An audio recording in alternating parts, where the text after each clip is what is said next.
गरम जास्ती आहे.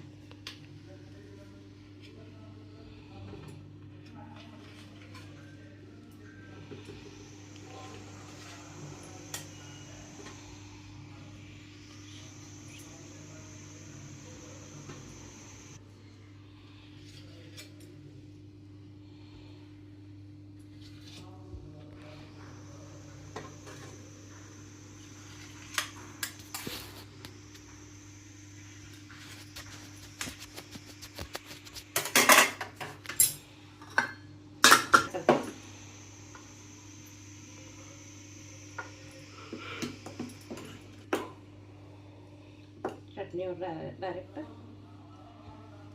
असं इडली चटणी करतात नाही तर मग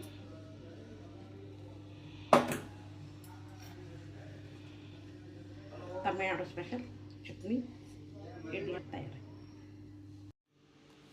इडली करण्यासाठी मी स्पेसिफिक हा इडलीचाच तांदूळ वापरायला आहे. त्याला इकडे कर्नाटकात अथवा तामिळनाडूमध्ये आता इडली अक्की म्हणून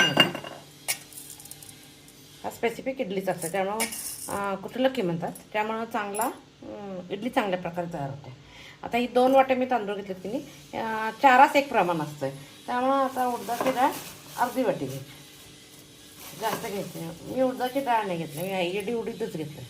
त्याच्यामुळं अजून इडली हलकी व्हायला मदत होते. त्याच्यात अगदी थोडेसे पोहे घालायचे आणि एकदम 4 दाणे मेथ्या घालायच्या आणि हे सगळं एक 7-8 तास भिजत ठेवायचं. चांगलं भिजू द्यायचं एक 7-8 तास. त्याच्यानंतर मिक्सरला रुबवायचं, परत 7-8 तास ठेवून सोडायचं. तामिळनाडूमध्ये मिळतं त्या प्रकारे अयंगार इडली तिथे करून दाखवणार आहे. आता 7-8 तास तांदूळ भिजले. तांदूळ उडीद आता हे मिक्सरला रुबवून ठेवायचे.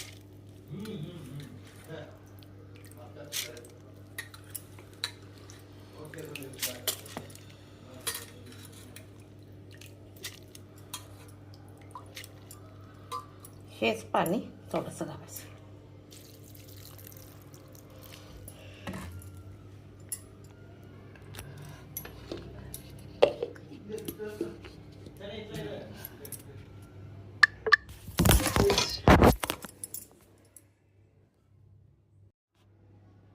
आता इडलीचं बॅटर तयार झालं असं साधारण करायचं.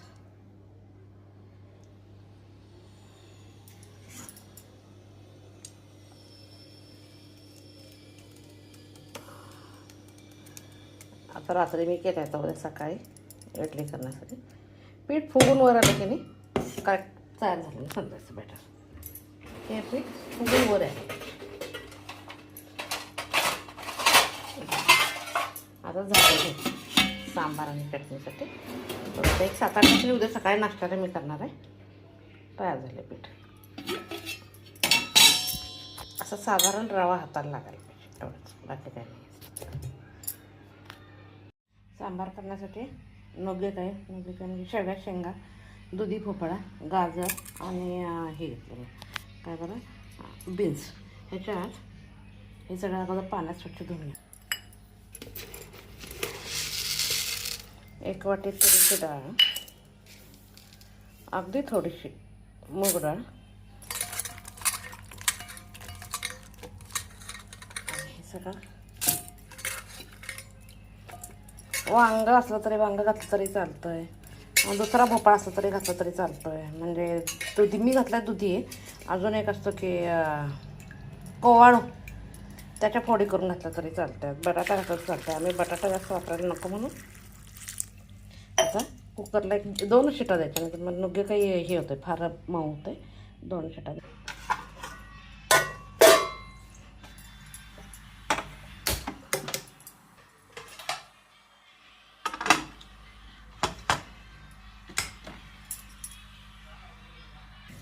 सांबार करण्यासाठी कुकर लावला आहे चटणी करण्यासाठी तमिळनाडू स्पेशल चटणी करायची असेल तर त्याच्यासाठी हे लहान कांदे इकडे स्पेसिफिक मिळतात कर्नाटक साऊथ साईडला.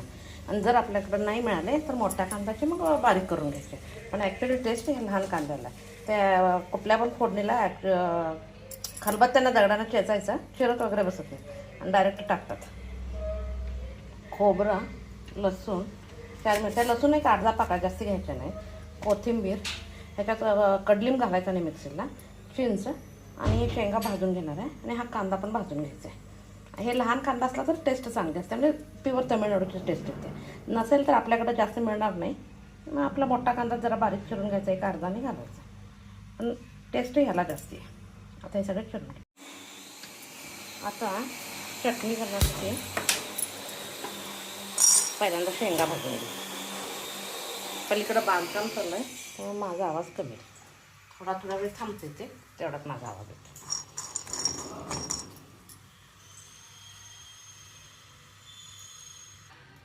आता गॅस बारीक करते.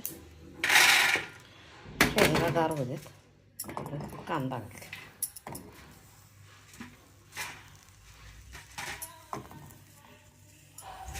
कांद्याला थोडंसं तेल घालायचं.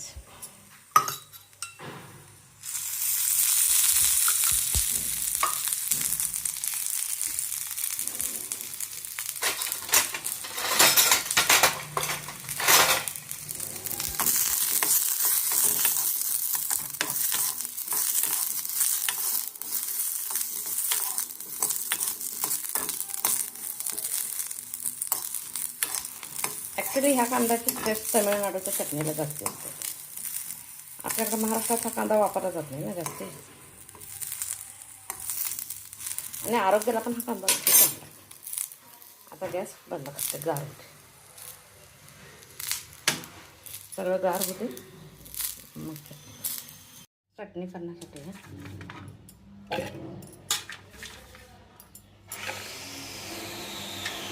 खोबरं, शेंगा, हुरकडले असले तर हुरकडले पण घालायचं, पण हुरकडलेला नाही थिकनेस जास्त येते म्हणून वापरतो.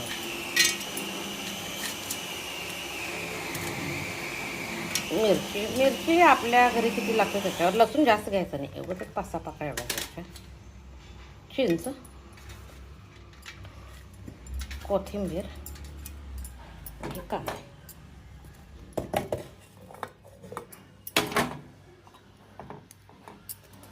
कांदा कच्चा नाही घालायचा, भाजलं हे तेलात जरासं खरपूस हे करायचं. जर आपल्याकडे महाराष्ट्रात नाही मिळाला तर एक मिडियम साईजचा कांदा अर्धा घालायचा. खरं टेस्ट ह्या लहान कांद्याला तर.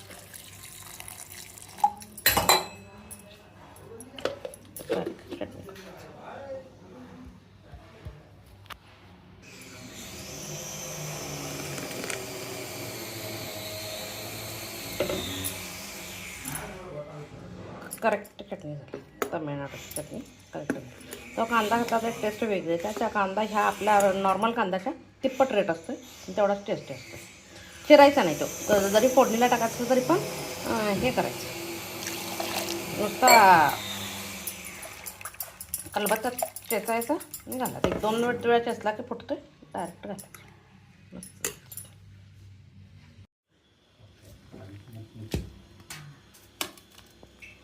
सुपर.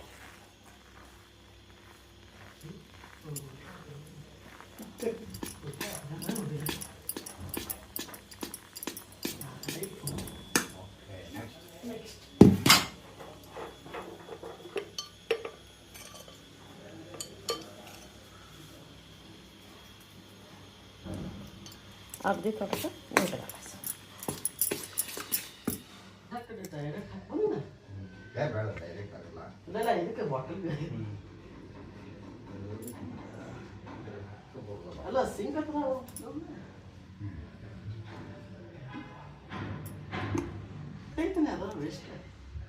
One minute.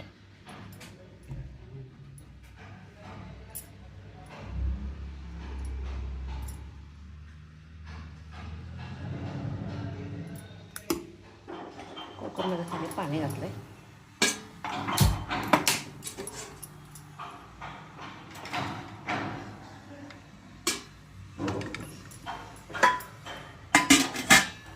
मिनटं इडलीचा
सांबारला उकळी आली कोथिंबीर टाकली.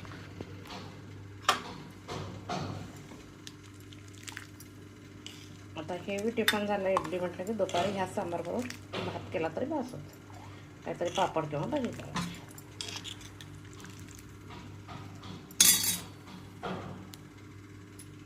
कुकर गार होऊ दे नाश्ता खायला तर